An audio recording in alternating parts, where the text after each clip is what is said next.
I'm a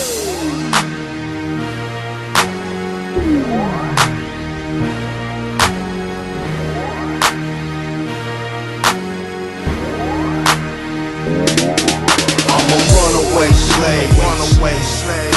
I'm a runaway slave, runaway slave. I'm a runaway slave. Hotep, may you come in peace, welcome and greetings. I'd like to thank Dr. Butler and the other individuals who had a hand in making this occasion possible. I am flattered and honored to address the African community in Chicago and to address especially those members of the National Black United Front in Chicago and the members of the Association for the Study of Classical African Civilizations. Thank you so much for this opportunity. First of all, I would like to bring you greetings from some of the organizations I represent. The Center for Inner City Studies, which is a part of Northeastern Illinois University in Chicago. We provide an undergraduate and a graduate program. We consider ourselves at the center to be pioneers in the African-centered curriculum. We've been teaching an African-centered curriculum for the last 25 years. Also, greetings from the Kemetic Institute, which is a research and educational outreach organization that has about 30 young African-American members who we feel are really dedicating their lives to a serious project. Also from the Temple of the African Community of Chicago, where we celebrate the restoration of African spirituality, hopefully authentic African spirituality. And finally, from the ASCAC family, we feel that every African in the world ought to belong to the Association for the Study of Classical African Civilizations, because its basic mission is the restoration of African civilization, and that ought to be in the interest of all African people. It was requested that I address the topic intellectual warfare, and in a fashion I hope to address that concern.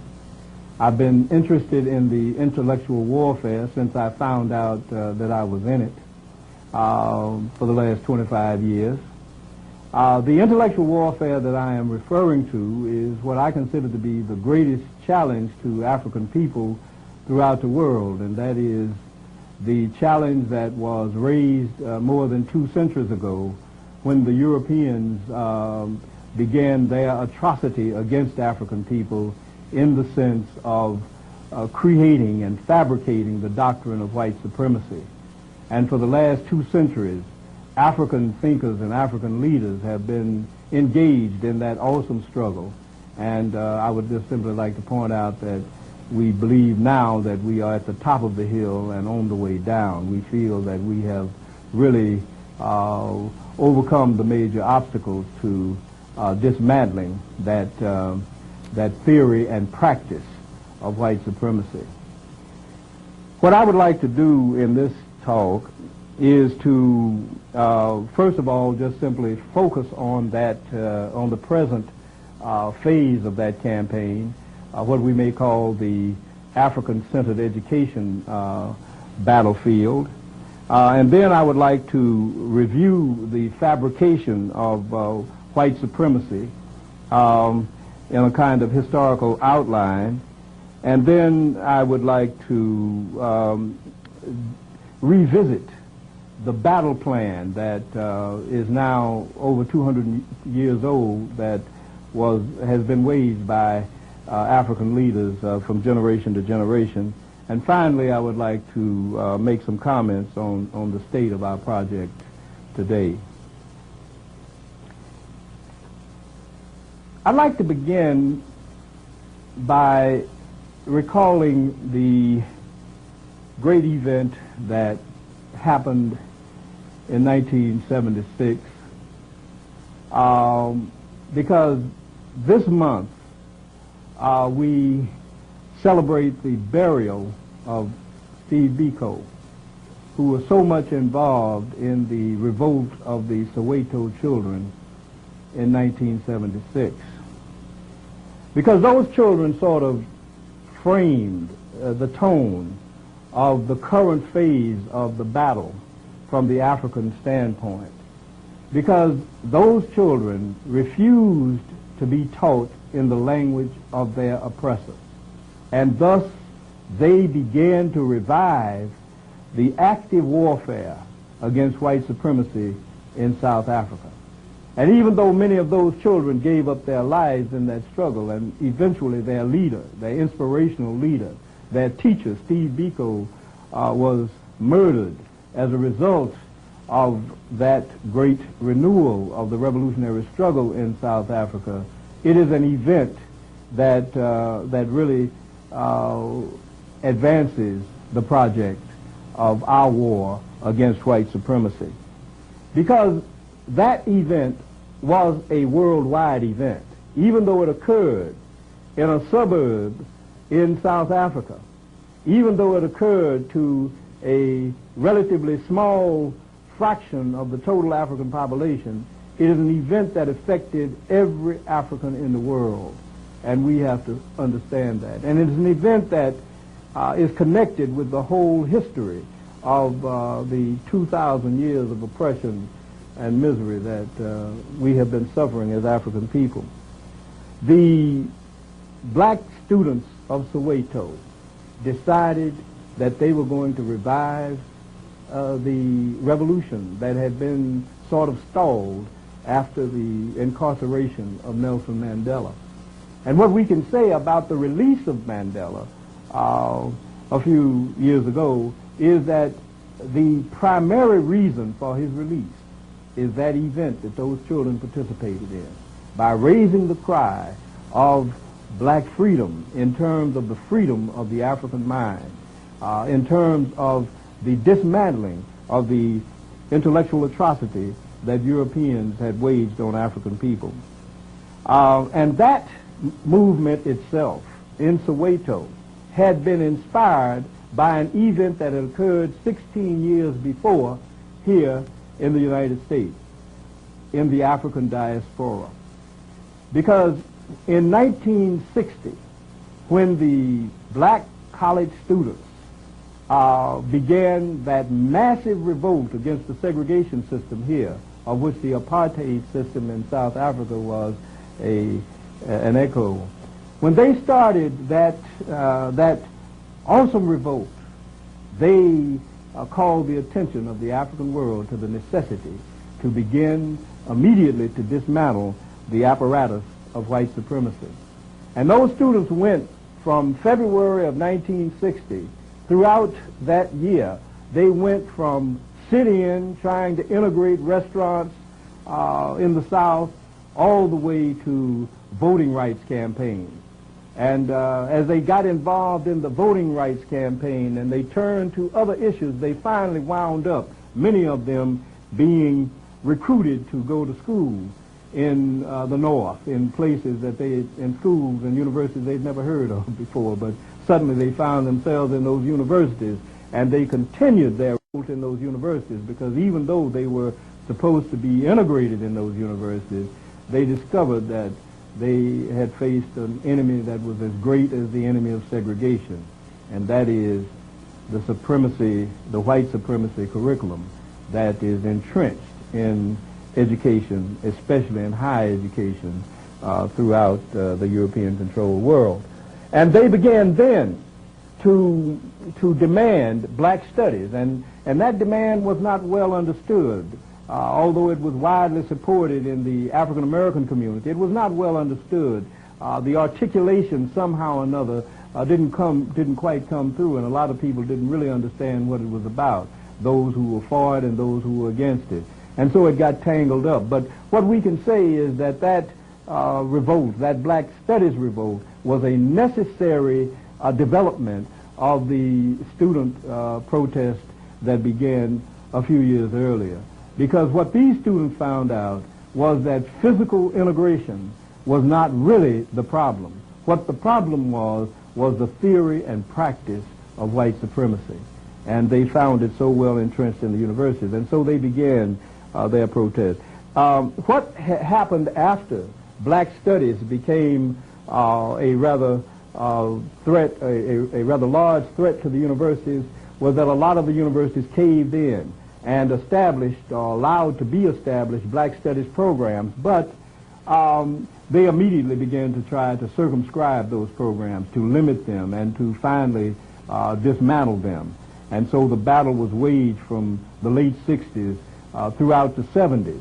And it was in the 80s that a new phase of that struggle began to emerge. We now call that the African-centered education movement, because as black studies got into trouble, and as more and more of the students and the African leaders and African thinkers began to get involved in the battle, we began to realize that we had a major warfare on our hands, and it involved a rethinking of practically everything that we had been trained to think. And so we began to develop what later came to be called the African-centered mode of thinking.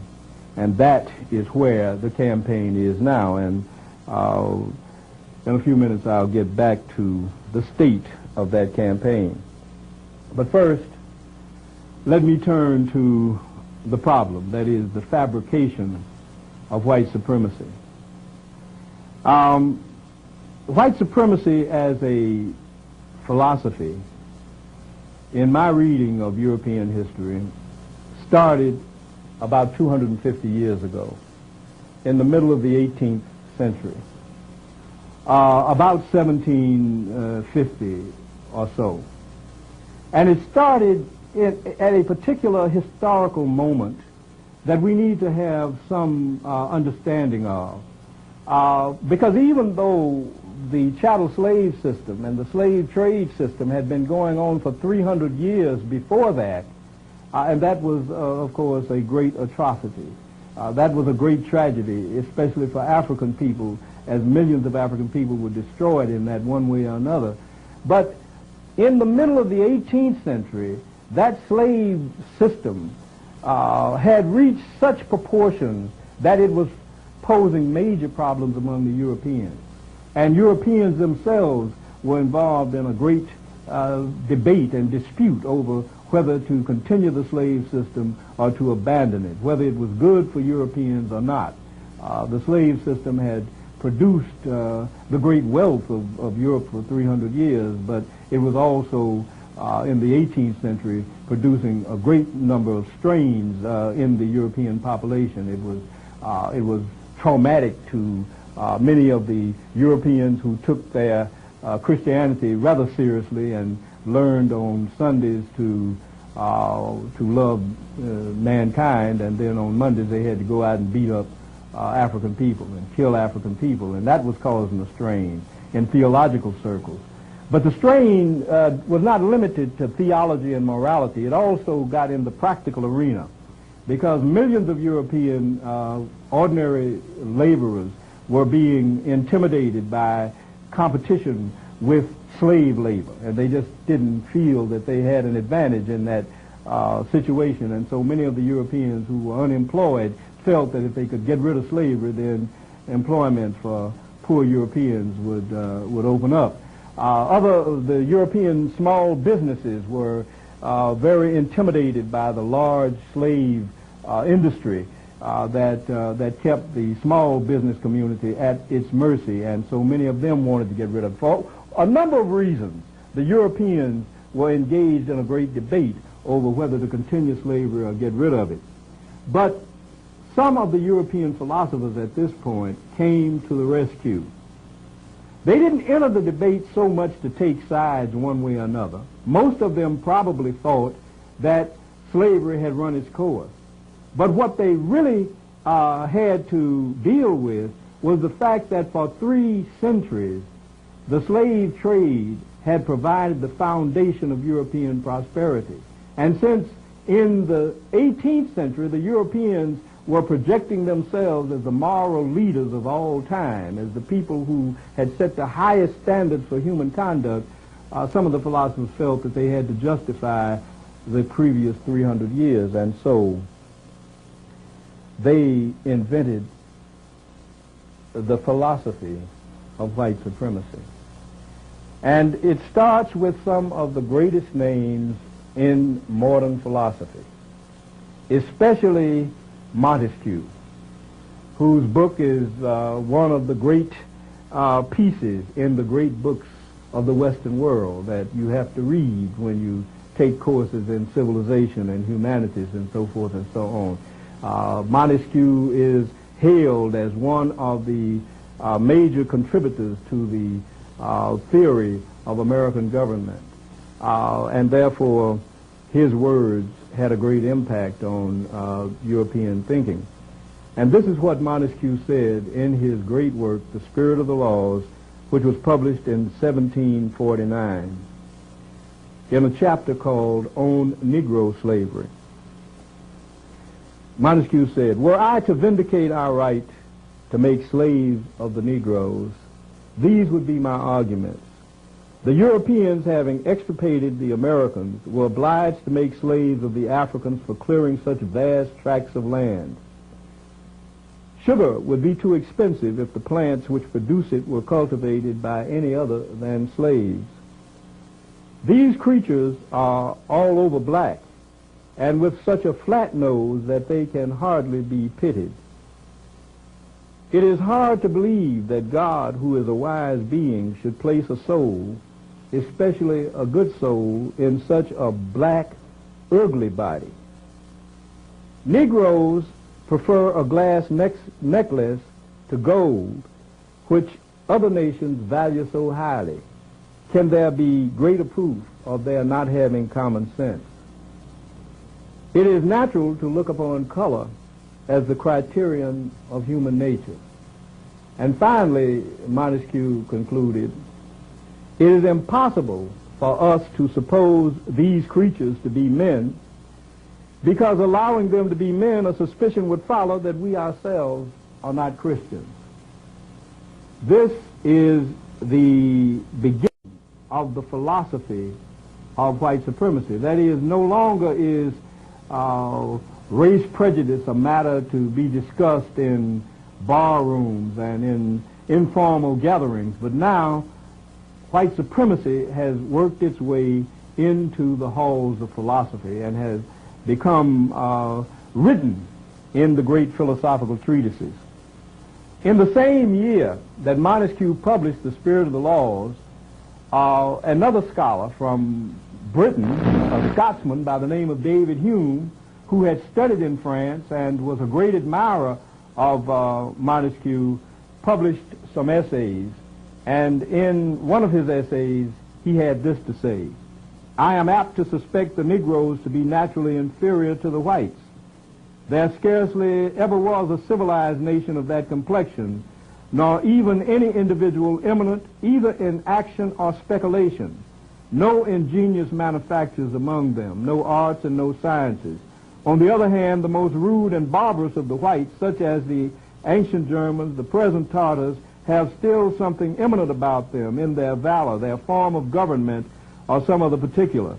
Such a uniform and constant difference could not happen in so many countries and ages if nature had not made an original distinction between these breeds of men."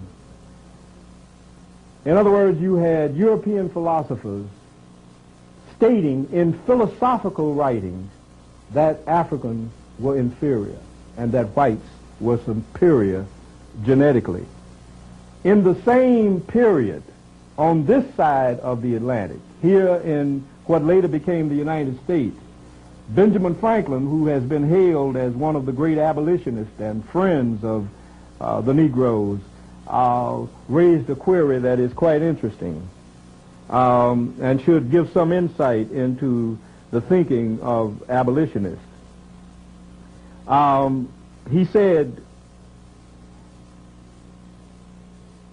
"In scouring our planet, by clearing America of woods, and so making this side of our globe reflect a brighter light to the inhabitants in Mars or Venus, Why should we, in the sight of superior beings, darken its people? Why increase the sons of Africa by planting them in America, where we have so fair an opportunity by excluding all blacks of increasing the lovely white? That's Benjamin Franklin in 1750. And so what we have in that period of time is a kind of consensus among the great European thinkers that now Europe must begin to believe that African people are a different species, that they are a subhuman species, so that we can justify what has happened over the last 300 years. There was one major problem with that theory at that time, and that is the whole concept of antiquity. And Montesquieu began to work on that problem by suggesting that there are three great developmental phases of human society. The first is what he called savagery. The second is what he called barbarianism, and the third is civilization. And according to his theory, the Europeans were the only people in the world who had arrived at the stage of civilization by their own initiative. All of the other people of the world were somewhere lower on the ladder of social development, and therefore the Europeans had to go and pull them up, even against their will. And about Africans in that regard, he said this: the greatest part of the people of Africa are savages and barbarians. They are without industry or arts. They have gold in abundance, which they receive immediately from nature. Every civilized state is therefore in a condition to traffic with them to advantage by raising their esteem for things of no value and receiving a very high price in return. This is clearly designed to justify the exploitation of Africa, its people, and its resources. That was the major reason for the philosophical project in the first place, to justify the prosperity of Europe on the basis of the suffering of African people. And so Montesquieu sort of laid it out. There was still one major objection to the project, and that is the fact that these same philosophers were projecting Europe, Western Europe, in the 18th century as the cultural descendants of the ancient Greeks. And in telling that story, they were trying to convey the notion that all great ideas, all great cultural achievements had originated among white people, that is, European people, from the Greeks to the modern Europeans. The problem with that image that they were trying to build, that reconstruction of history that they were trying to forge, was that these very ancient Greeks that they were idolizing had already denied that Africans were inferior. In the writings of those very Greeks, the Platos, the Aristotles, the Herodotus, and so forth and so on, were statements that undeniably indicated that Africans had been great people and that the Europeans had learned, the early Europeans, the Greeks, had learned a great deal from them. Let me just give you one example of that. In the Politics by Aristotle, you find this statement by Aristotle: "It is no new or even recent discovery of political science that the state should be divided into classes.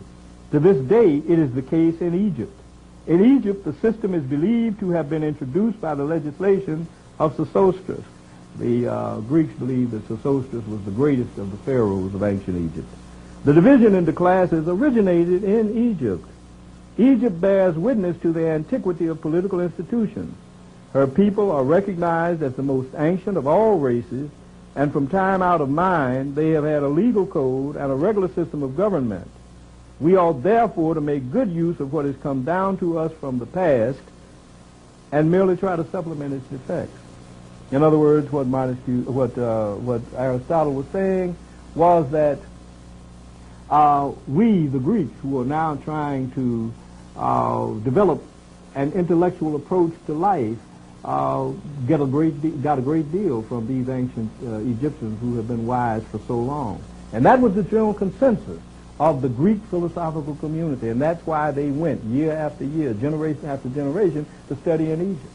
And their writings testify to the fact that it was almost impossible to pass yourself off as a great thinker in Greece in the classical period unless you could prove that you had studied some in Egypt. In fact, some Greeks who hadn't studied in Egypt lied and said that they had been there to impress people with their credentials. That attitude among the Greeks, though, was the attitude of the world in general. You find testimony to that throughout the Old Testament. You find testimony to that throughout the writings of antiquity.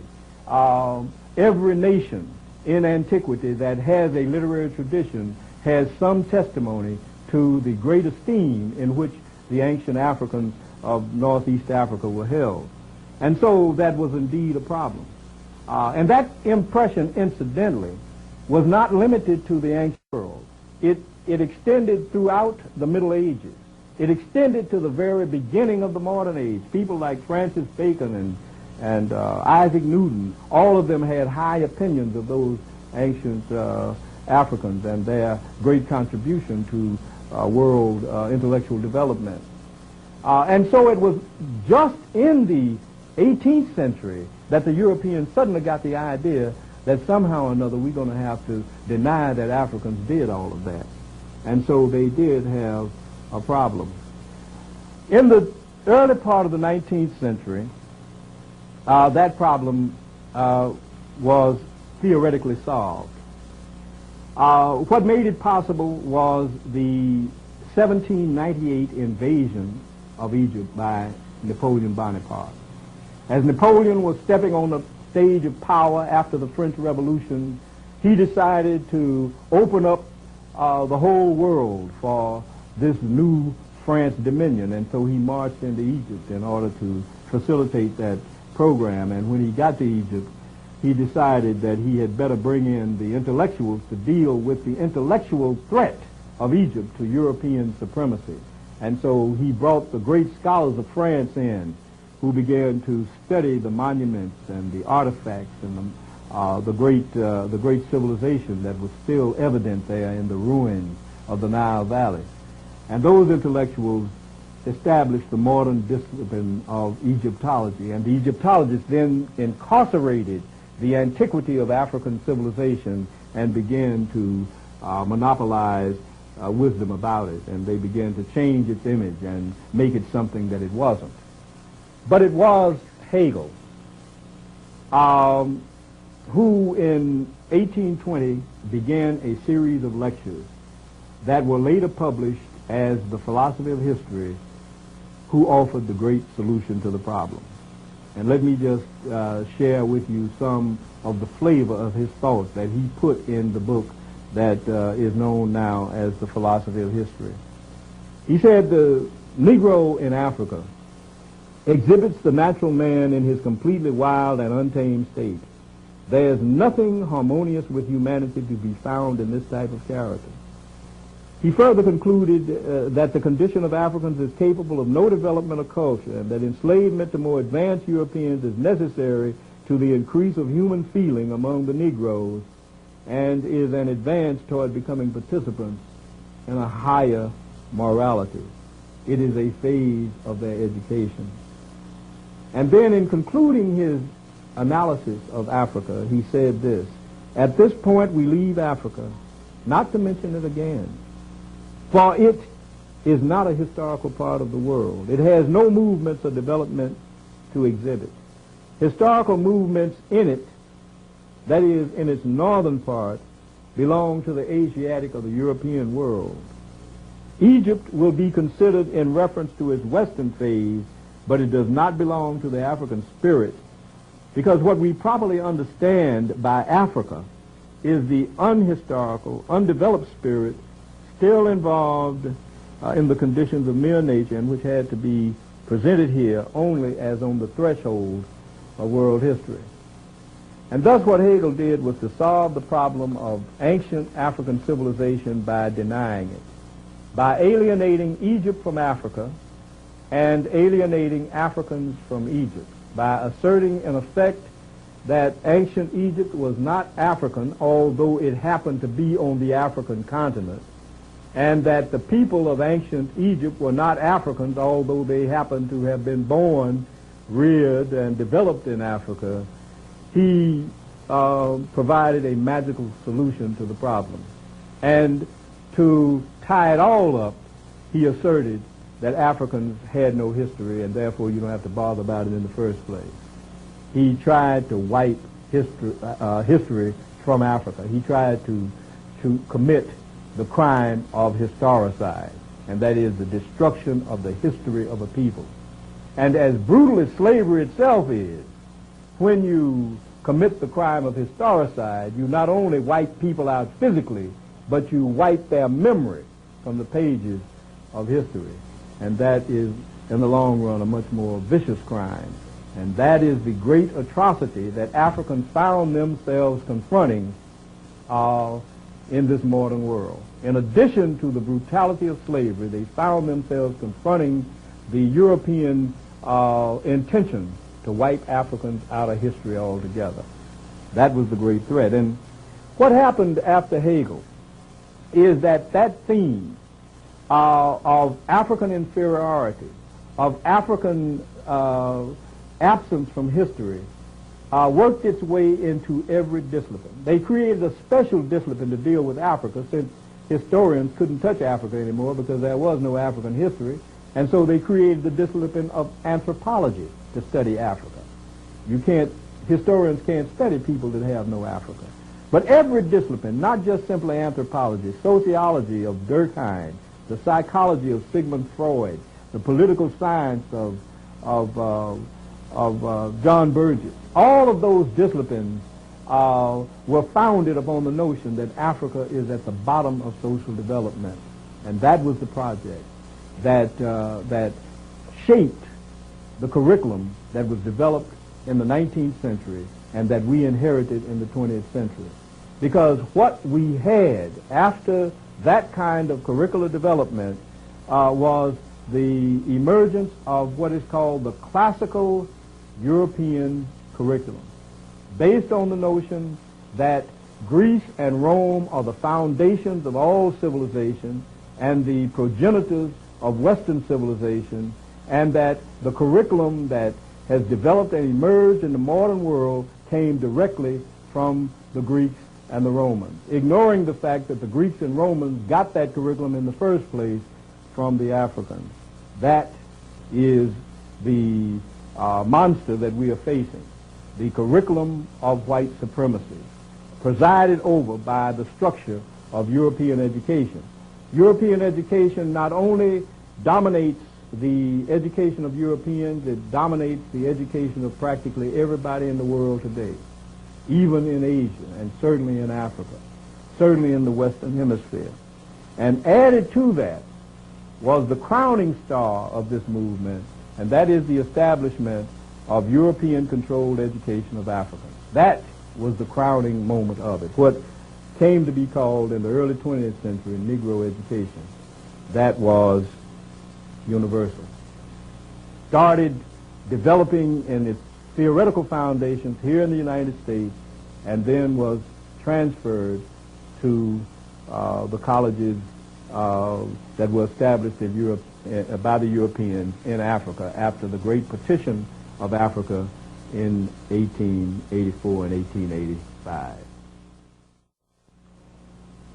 Let us now turn to the African response to these atrocities. A lot of people are not aware of the fact that while Africans were getting beat up, both physically and intellectually, that Africans were also getting in a few licks. So let us look at the licks that Africans were getting in during this tragedy. During the 300-year slavery period before the beginning of the philosophy of white supremacy, Africans developed three basic approaches to the oppression that they were suffering. One was revolt.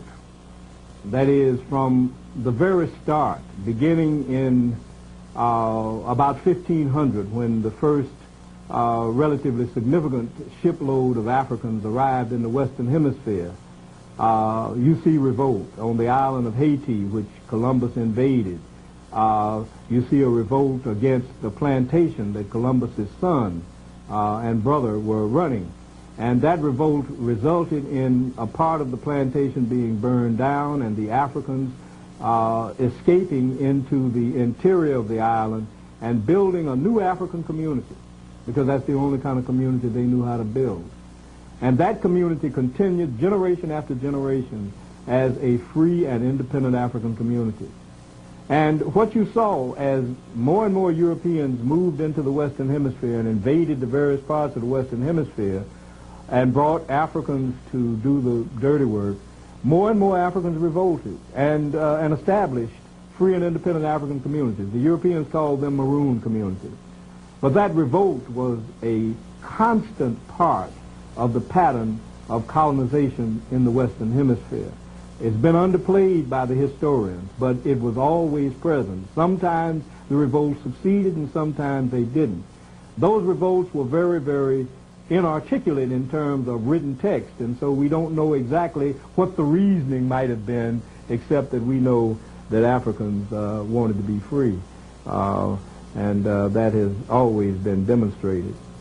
A second approach to the problem of trying to get out of the mess was the petition approach, especially after the Africans had been somewhat westernized in the slave system. Many of them started petitioning their masters for some kind of relief, for a manumission. They started petitioning the colonial legislators or whatever Europeans would listen to them. They would write petitions and deliver those petitions to the Europeans, begging and appealing to the sentiments and the principles of Christianity and the principles of liberty and freedom and all that sort of thing, and begging the Europeans to let them go. And sometimes on an individual basis, one or two of them might have been rewarded by getting his or her freedom. The third pre-Haitian Revolution approach, as I call it, was collaboration. A few Africans figured that they could ease their lot and perhaps even get their individual freedom by betraying other Africans. And so some of them would go to their masters and say, Old Tom is planning to revolt. I heard it the other night. And that's the way a lot of the planned slave revolts were dismantled before they succeeded, because you had collaborators. Those were the three basic approaches before the Haitian Revolution. But the Haitian Revolution, which in my opinion is perhaps the greatest event that has occurred in modern history, because it represents the destruction of 3 European armies by a group of Africans who had been slaves a few years before. A group of African slaves, about 500,000 African slaves on the island of Haiti, starting in the year 1791, rose up and they defeated a British army, a Spanish army, and the French army of Napoleon Bonaparte, and gained their freedom on the battlefield. And it is that Haitian Revolution that changed the course of African thinking, because synonymous with the Haitian Revolution was the arrival in full force of the project of intellectual white supremacy. And so after the Haitian Revolution, African leaders and thinkers had to respond not only to the chattel slave system itself, but they also had to respond to the atrocity, the philosophical construction of white supremacy itself. And so we see even during the Haitian Revolution that Africans in the diaspora here in the colonies in the Western Hemisphere were responding to it. In 1793, 2 years after the revolution started, Richard Allen and Absalom Jones wrote a stinging reply to a group of whites who had accused Africans of malfeasance during a plague in Philadelphia. And in that reply, Allen and Jones referred indirectly to the Haitian Revolution to let Europeans know that not all Africans were submitting meekly to slavery. And then finally, at the end of their reply to those Europeans, they went to the scripture that deals with the princes coming out of Ethiopia, out of Egypt, and Ethiopia stretching out her arms. They, in other words, connected the African liberation movement with the Haitian Revolution on the one hand, and with ancient African culture and civilization on the other hand. Those were the two pillars that began to reshape the way Africans dealt with the oppression and with the campaign of white supremacy. In 1797, 4 years after Allen and Jones delivered that statement, the man who had established the African Lodge, which now is called the Prince Hall Masons, lectured the lodge that he had established 10 years earlier. And in that lecture, which was designed to remind the African members of that lodge that their primary duty was to dismantle the slave system, in that lecture he said these things: "My brethren, let us not be cast down under these and many other abuses we at present labor under, for the darkest is before the break of day.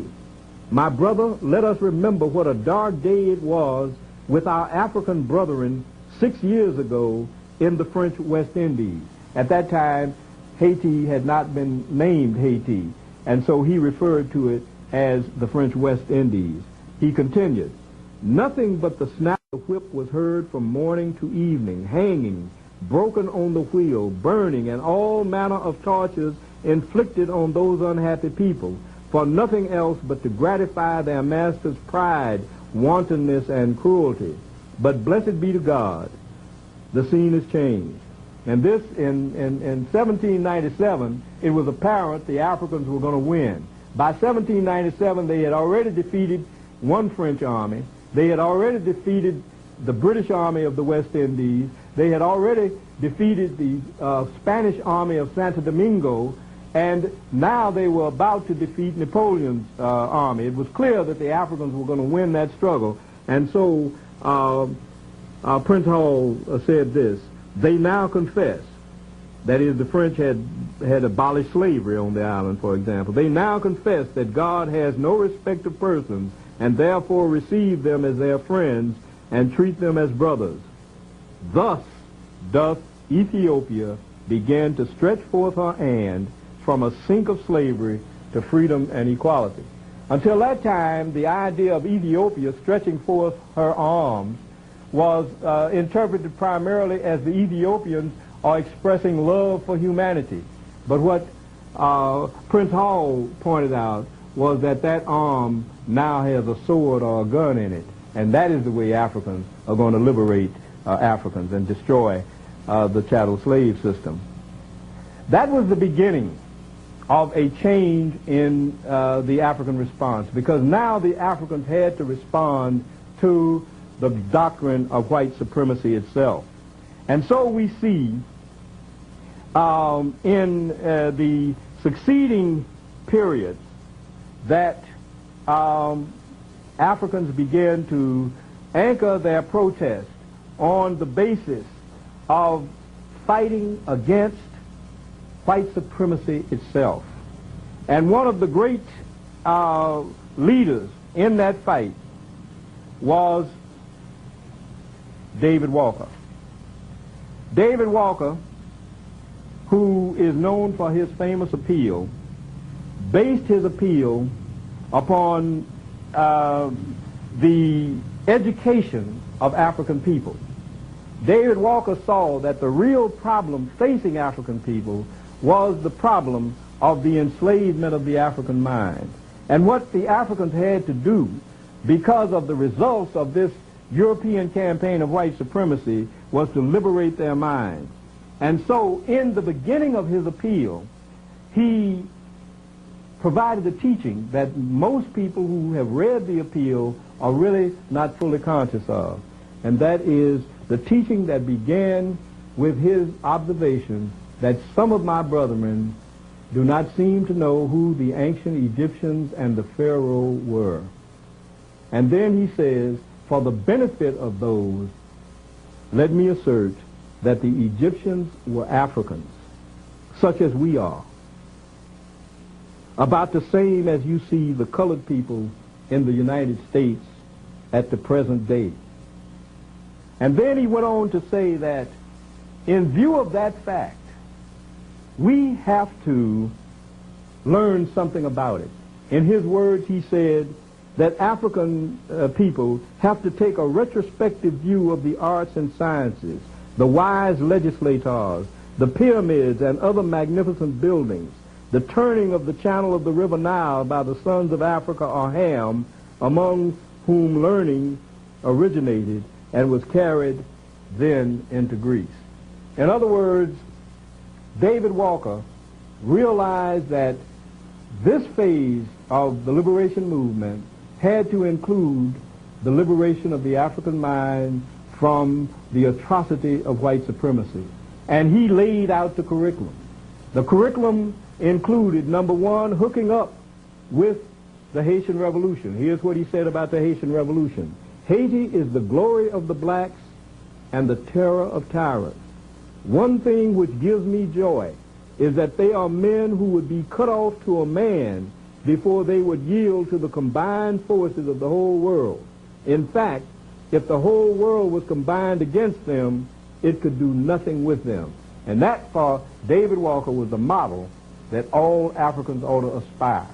If all Africans could be like the Haitians, who had won their freedom on the battlefield, using at first nothing but the tools that were at their disposal, and then later taking weapons away from their enemies and conquering that country.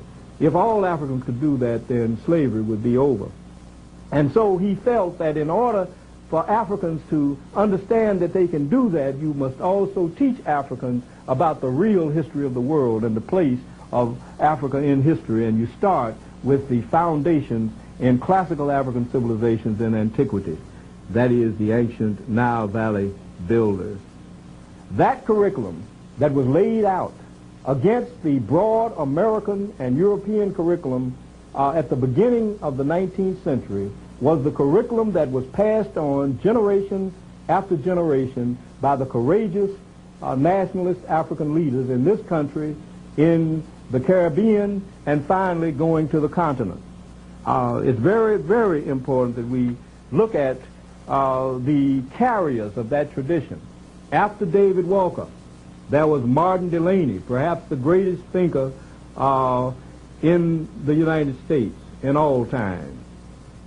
There was Henry Highland Garnett, one of the most courageous of the African leaders during the pre-Civil War period.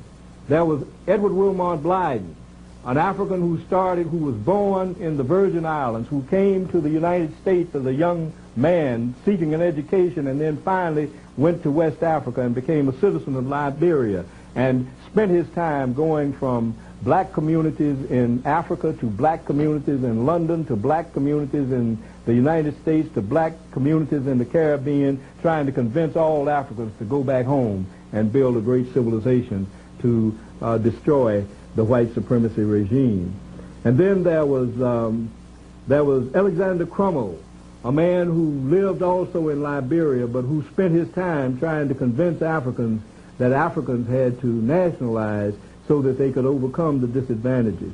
And then there was Bishop Henry McNeil Turner, a man who, even though he was a great minister of the African Methodist Church, spent his time organizing the African people all over the world to take their destiny in their hands and go back home, who established contacts with the continent of Africa, and who set an awesome model for African adulthood. And then, of course, in the 20th century, there was Marcus Garvey, to whom the torch was passed, and even W.E.B. Du Bois, a great intellectual, got in on the passing of this heritage. And Carter Woodson, one of the great teachers who wrote The Miseducation of the Negro, and Leo Hansberry, who established African civilization studies at Howard University in the 1920s, and Drusilla Dunjee Houston, a black woman who wrote a book called The Wonderful Ethiopians of the Ancient Kushite Empire that was a great inspiration to African people in a very dismal period in our history. And then to George G.M. James, who wrote The Stolen Legacy, and to Cheikh Anta Diop, who we call the master, the one who raised the study of African life to a truly scientific level. And then Chancellor Williams, who educated so many of us with his Destruction of Black Civilization.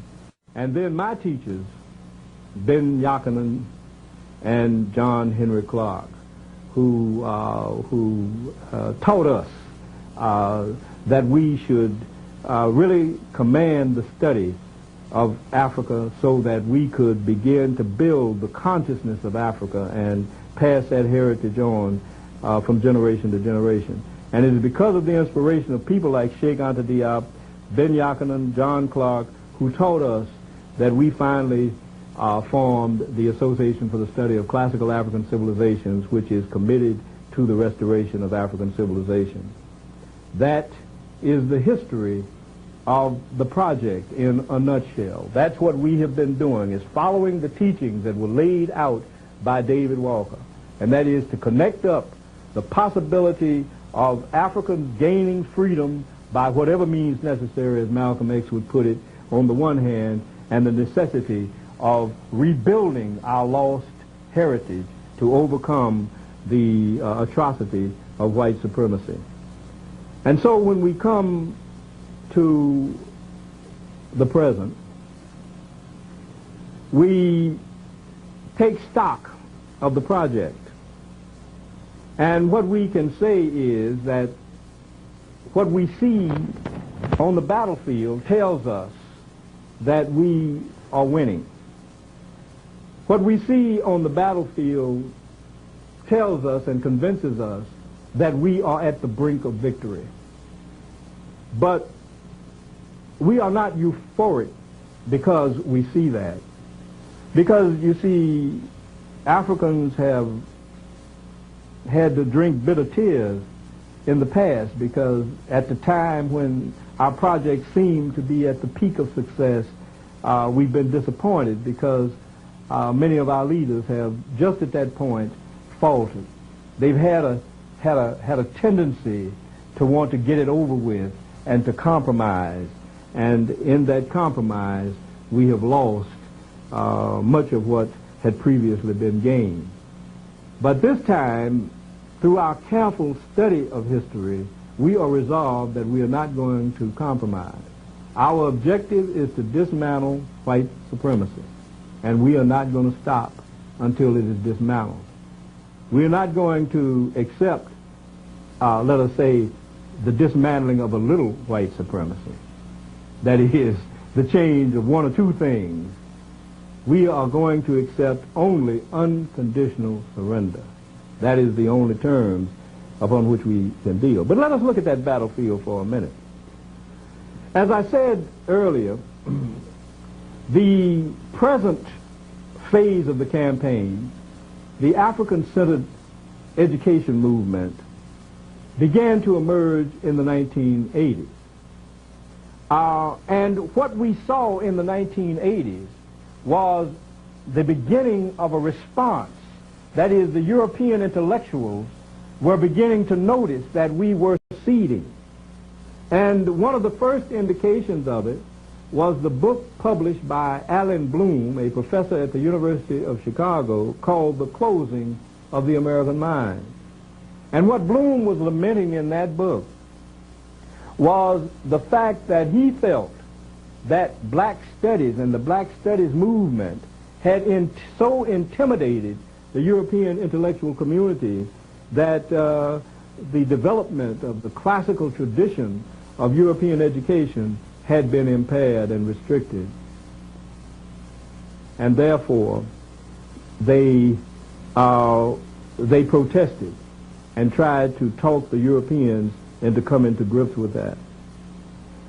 Bloom was joined by A.C. Hirsch, who wrote the cultural literacy, and joined finally by Mortimer Adler, who tried to revive the great books movement.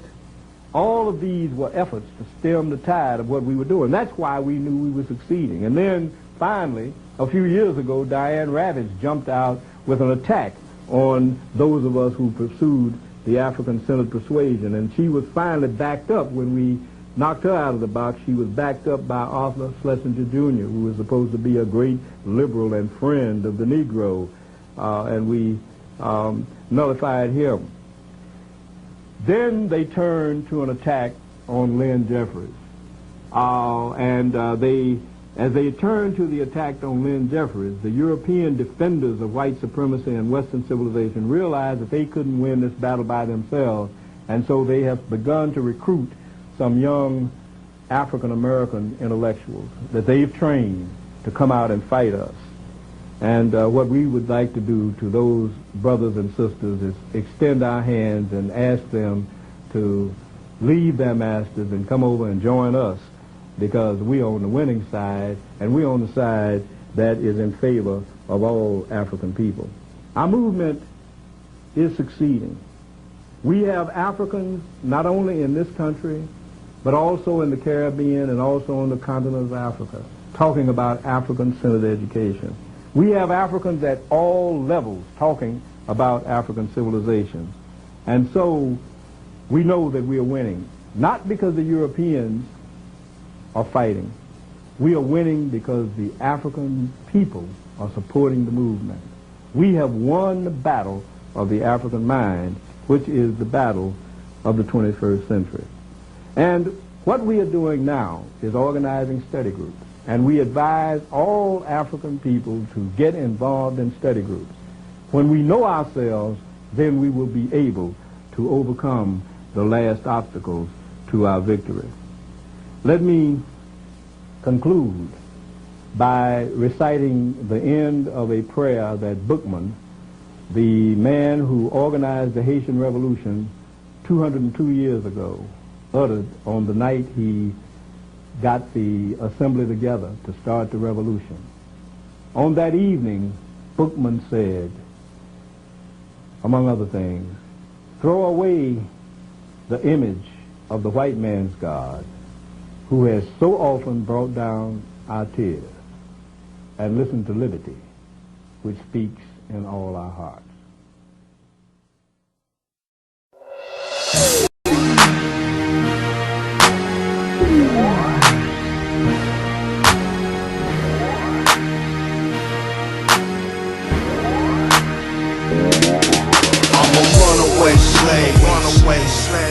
I'm a runaway slave. I'm a runaway slave. I'm a